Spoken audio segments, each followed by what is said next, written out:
അദ്ദേഹം എന്തൊരു വലിയ വികാര പ്രകടനം. കേരളത്തിലെ വമ്പൻ വിജയം. കെ.സി. വേണുഗോപാൽ, അതായത് പഴയ നേതാവ് പുതിയ നേതാവായതാണ്. രമേശിന്റെ ശിഷ്യനായി കളത്തിലിറങ്ങിയ ആളാണ് കെ.സി. വേണുഗോപാൽ. പിന്നീട് അദ്ദേഹം നേതാവായി മാറുന്നു. എന്തായാലും കോൺഗ്രസ് പ്രവർത്തകരെ രോമാഞ്ചമുണ്ടാക്കുന്ന ദൃശ്യം എന്ന് വേണമെങ്കിൽ നമുക്ക് ഇതിനെ പറയാൻ സാധിക്കുന്നു. കെ.സി. വേണുഗോപാലും രമേശ് ചെന്നിത്തലയും അതോടൊപ്പം ശശി തരൂരും, അതായത് പാർട്ടിക്കുള്ളിൽ നിന്നുകൊണ്ട് വ്യത്യസ്ത അഭിപ്രായങ്ങൾ പറയുന്ന പലപ്പോഴും നേതാക്കളുടെ തീർച്ചയായും അതൊന്ന് പരിശോധിക്കാൻ നമുക്ക് ഒരാളെ ഒരു റിപ്പോർട്ടറിൽ നിന്ന് കണക്ട് ചെയ്യേണ്ടി വരും. എന്തായാലും കോൺഗ്രസിനെ ആഘോഷിക്കാം. 1090 വോട്ടിന് പിന്നിൽ 5 റൗണ്ട് പിന്നിടുമ്പോൾ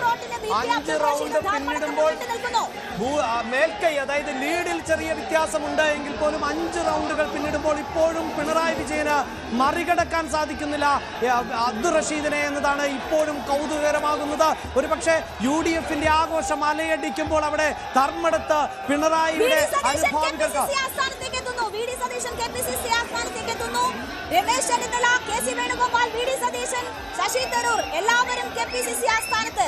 വി.ഡി. സതീശനെ ആവേശപൂർവ്വം പ്രവർത്തകർ നയിക്കുന്നു ഇന്ദിരാഭവന് അകത്തേക്ക്. സുരക്ഷാ ഉദ്യോഗസ്ഥരുടെ കയ്യിൽ നിന്ന് നിയന്ത്രണം പോയി. അവർക്ക് പ്രതിപക്ഷ നേതാവ് എന്ന നിലയിലുള്ള സുരക്ഷ ഒരുക്കാൻ പോലും പറ്റാത്ത സാഹചര്യം. ഇതാ അണികൾ ഏറ്റെടുത്തിരിക്കുന്നു, വി.ഡി. സതീശനെ പ്രവർത്തകർ ഏറ്റെടുത്തിരിക്കുന്നു. അവർ ഒന്നടങ്കം ചുറ്റും കൂടുന്നു. ആപാലവൃത്തം കോൺഗ്രസ് പ്രവർത്തകർ ഇപ്പോഴുണ്ട്. അവർ മുദ്രാവാക്യങ്ങൾ വിളിക്കുന്നു, അവർ അലയടിക്കുന്നു. യഥാർത്ഥത്തിൽ ഇന്ദിരാ ഭവൻ ഇതിനു മുമ്പ് ഇത്തരത്തിൽ ഒരു നിമിഷങ്ങൾക്ക് 10 വർഷം കാത്തിരിക്കേണ്ടി വന്നു. 10 വർഷങ്ങൾക്ക് മുമ്പ് മാത്രമായിരുന്നു കേരളത്തിലെ KPCC ഓഫീസിൽ ഇതുപോലെ ഒരു ആൾക്കൂട്ടത്തെ കാണാൻ സാധിച്ചത്, ഇതുപോലെ ഒരു ആരവം കാണാൻ സാധിച്ചത്, നേതാക്കളുടെ ഒത്തുചേരൽ കാണാൻ സാധിച്ചത്, അണികളുടെ ആവേശ മുദ്രാവാക്യങ്ങൾ കേൾക്കാൻ സാധിച്ചത്. എല്ലാ അർത്ഥത്തിലും കോൺഗ്രസ് ആഘോഷിക്കുകയാണ്. കേരള കോൺഗ്രസ് വലിയ തകർച്ച നേരിടുകയാണ്. ഒരു മണ്ഡലം ഒഴികെ മറ്റെല്ലായിടത്തും കേരള കോൺഗ്രസ് പിന്നിലാണ്. 12ഇടത്ത് മത്സരിച്ചതിൽ 11ഇടത്തും എല്ലാ തീരുമാനങ്ങളും UDFന്റെ എല്ലാ തീരുമാനങ്ങളും കോൺഗ്രസിന്റെ എല്ലാ തീരുമാനങ്ങളും ശരിയായിരുന്നു.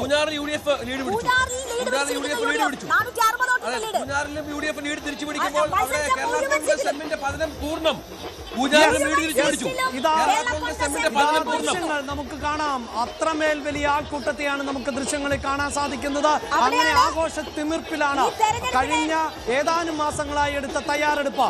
ലക്ഷ്യ എന്ന ക്യാമ്പിലൂടെ അവർ ലക്ഷ്യമിട്ടത് എന്താണോ ആ ലക്ഷ്യത്തിലേക്ക് ഇപ്പോൾ UDF എത്തിയിരിക്കുന്നു എന്നതാണ് ഇപ്പോഴത്തെ സാഹചര്യം. അങ്ങനെ 3 അക്കത്തിലേക്ക് കടക്കുന്നു UDFന്റെ മെജോറിറ്റി എന്നതാണ്. ഒരുപക്ഷെ രണ്ടാം പിണറായി വിജയൻ സർക്കാർ അധികാരത്തിൽ വന്നതിനേക്കാൾ വലിയ ഭൂരിപക്ഷത്തോടു കൂടി UDF വീണ്ടും അധികാരം തിരിച്ചു പിടിക്കുന്നു.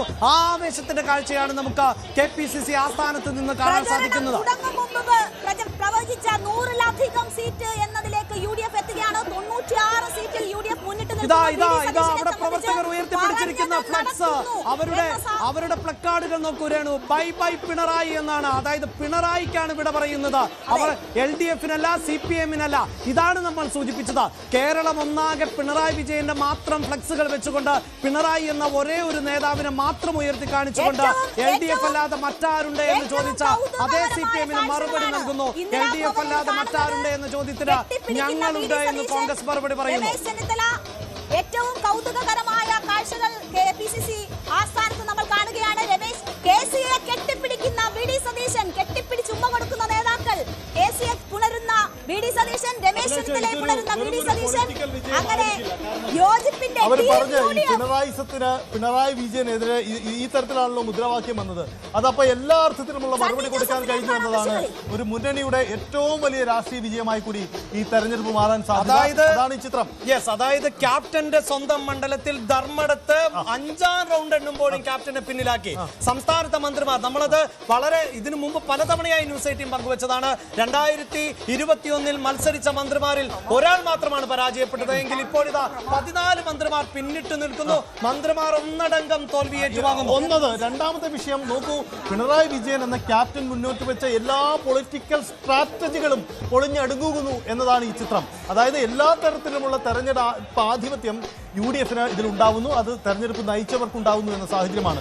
മന്ത്രിമാരുടെ പരാജയം പ്രധാനമാണ്. കാരണം മന്ത്രിമാരുടെ പരാജയം എന്നത് ഒരു തരംഗത്തിലും അവർ അങ്ങനെ വീണു പോകരുത്. കാരണം ആ മന്ത്രിസഭയുടെ മുൻനിരക്കാരായിരുന്നു അവർ, സർക്കാരിൻ്റെ നയപരിപാടികൾ നടപ്പിലാക്കിയവരാണ്, ഇവിടുത്തെ ഗ്ലാമർ താരങ്ങളായിരുന്നു. അപ്പോൾ സ്വാഭാവികമായും അവരുടെ പരാജയം ആ തരത്തിൽ തന്നെ വിലയിരുത്തപ്പെടും. ഒരുപക്ഷേ സമീപകാല തെരഞ്ഞെടുപ്പിൽ ഏറ്റവും അധികം പരാജയപ്പെടുന്ന മന്ത്രിമാരുണ്ടാവുന്ന തെരഞ്ഞെടുപ്പാണോ ഇതെന്ന ചോദ്യം കൂടി ഉയർന്നു വരുന്നുണ്ട്. സ്വാഭാവികമാണ്, അത് ചർച്ച ചെയ്യപ്പെട്ടത്. തീർച്ചയായും. അതായത് LDF അല്ലാതെ മറ്റാരുണ്ട് എന്ന് ചോദിച്ചപ്പോൾ ഞങ്ങളുടെ മന്ത്രിമാരെ തോൽപ്പിക്കാൻ ആരുണ്ട് എന്ന ചോദ്യം LDF ചോദിച്ചിരുന്നു. ഞങ്ങളുടെ MLA-മാരിൽ എത്ര പേര് നിങ്ങൾക്ക് തോൽപ്പിക്കാൻ സാധിക്കുമെന്ന് ചോദിച്ചിരുന്നു. ഇവിടെ ഇതാ മന്ത്രിമാർ തോറ്റു പിൻവാങ്ങുന്നു, MLA-മാർ കൂട്ടത്തോടെ തോൽക്കുന്നു.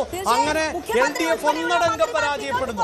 മാനന്തവാടിയിൽ OR കേളു 5ാം റൗണ്ടിൽ 2586 വോട്ടിന്റെ ലീഡ് എടുക്കുന്നു എന്നൊരു വാർത്ത LDF-ന് ആശ്വാസകരമായി വരുന്നു. മാനന്തവാടിയിൽ കഴക്കൂട്ടത്ത് LDF 806 വോട്ടുകൾക്ക് മുന്നിൽ, അവിടെയും ആശ്വാസകരമായ വാർത്ത. കഴക്കൂട്ടത്ത് നമ്മൾ ഏറെക്കുറെ ഈ തെരഞ്ഞെടുപ്പിന് മുമ്പ് പ്രെഡിക്റ്റ് ചെയ്ത പോലെ തന്നെ കാര്യങ്ങൾ വരുന്നു എന്ന് വേണം കരുതാൻ. ഒന്ന്, മധ്യ തിരുവിതാംകൂറിൽ കോൺഗ്രസിന്റെ UDF-ന്റെ ഒരു തൂത്തുവാരൽ ഉണ്ടാവുന്നുണ്ട്. പത്തനംതിട്ടയിൽ പ്രകടമാണ്, കോട്ടയത്ത് അതാണ്. കോട്ടയം ജില്ലയിലെ വൈക്കം ഒഴികെയുള്ള എല്ലാ ഇടങ്ങളും 8 UDF ആണ് ഇപ്പോൾ ലീഡ് നേടിക്കൊണ്ട് നിൽക്കുന്നത്.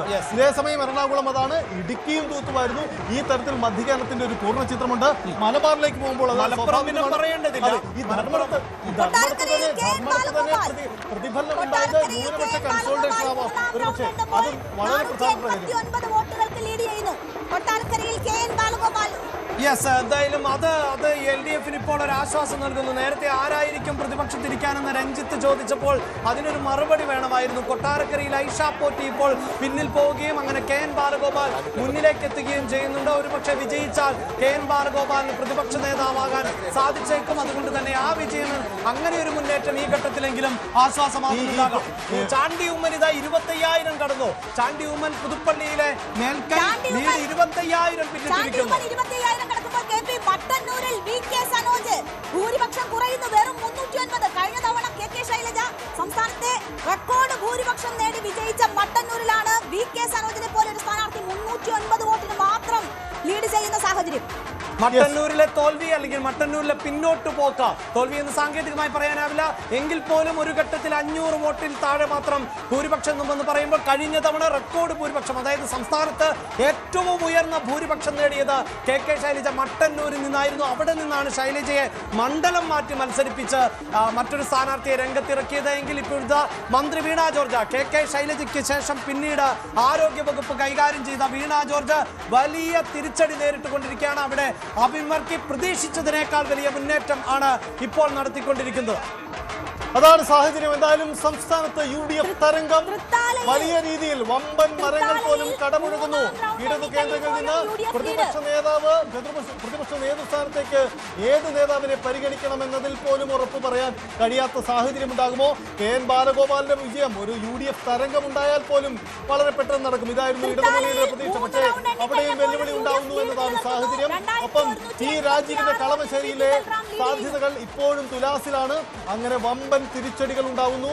സംസ്ഥാന രാഷ്ട്രീയത്തിൽ, CPM രാഷ്ട്രീയത്തിൽ, ഇടതു രാഷ്ട്രീയത്തിൽ വലിയ ധ്രുവീകരണ സാധ്യതകൾക്ക് പോലും ഇടവെക്കുന്ന ഒരു തെരഞ്ഞെടുപ്പ് ഫലമായി ഇത് മാറാനുള്ള സാധ്യത തള്ളിക്കളഞ്ഞുകൂടാ. അങ്ങനെയെങ്കിൽ പുതിയ മുഖങ്ങൾ ഉണ്ടാവേണ്ടി വരും. UDF-നും പുതിയ താരോദയങ്ങൾ സംഭവിക്കും. വർത്തമാനകാല രാഷ്ട്രീയത്തിൽ CPIM നേരിട്ട ഏറ്റവും വലിയ പ്രതിസന്ധി, അവരുടെ തലമുതിർന്ന പല നേതാക്കളും CPM-ന്റെ നേതൃത്വത്തിനെതിരെ വിമർശനം ഉന്നയിച്ചുകൊണ്ട് പടിയിറങ്ങി എന്നുള്ളതായിരുന്നു. അതിൽ തന്നെ അമ്പലപ്പുഴയിലെ സ്ഥാനാർത്ഥി G സുധാകരനടക്കം മത്സരിക്കുകയും ഇപ്പോൾ വോട്ട് നിലയിൽ മുന്നിട്ട് നിൽക്കുകയും ചെയ്യുന്നു. കണ്ണൂരിലുണ്ടായ വിമത ശബ്ദം നമുക്കറിയാം. 2 റൗണ്ട് പിന്നിടുമ്പോൾ തളിപ്പറമ്പിൽ ഗോവിന്ദൻ മാസ്റ്റർ ലീഡ് തുടരുന്നു. 974 വോട്ടുകളുടെ ലീഡ് തളിപ്പറമ്പിൽ. TK ഗോവിന്ദൻ, തളിപ്പറമ്പിൽ TK ഗോവിന്ദൻ. ഇതാ TK ഗോവിന്ദന്റെ മുന്നേറ്റമാണ് തളിപ്പറമ്പിൽ എന്നതും അത്ഭുതപ്പെടുത്തുന്നു എന്നതാണ്. അതാണ് നേരത്തെ സജിത്ത് സൂചിപ്പിച്ചത്. പാർട്ടിയുടെ നയങ്ങൾ, നിലപാടുകൾ തിരുത്തേണ്ടതുണ്ടോ എന്ന് അണികളെ ചിന്തിപ്പിക്കുന്ന ഒരു തെരഞ്ഞെടുപ്പായി ഇത് മാറുമോ? എത്രയൊക്കെ പിന്നിൽ പോയാലും 50-ൽ താഴെ എന്നൊരു ടാലി CPIM സ്വപ്നത്തിൽ പോലും വിചാരിച്ചിട്ടുണ്ടാവില്ല. ഒരുപക്ഷെ ഈ തരംഗം ഇപ്പം കാണിക്കുന്ന ഈ ട്രെൻഡ് സൂചനകൾ അന്തിമ ഫലമായി മാറിയാൽ അഭിലാഷ് നമുക്ക് ഒരു കാര്യം ഉറപ്പിക്കാം. UDF ഒക്കെ അവകാശപ്പെട്ടതുപോലെ പരമ്പരാഗത UDF വോട്ടുകളും നിഷ്പക്ഷ വോട്ടുകളും മാത്രമല്ല ഇത്തവണ UDF-ന് അനുകൂലമായി മാറിയത്. ഒരുപക്ഷേ ഭരണം മാറണമെന്ന് ആഗ്രഹിച്ച കൂടുതൽ വാർത്തകൾക്ക് News 18 Keralam YouTube channel subscribe ചെയ്യുക.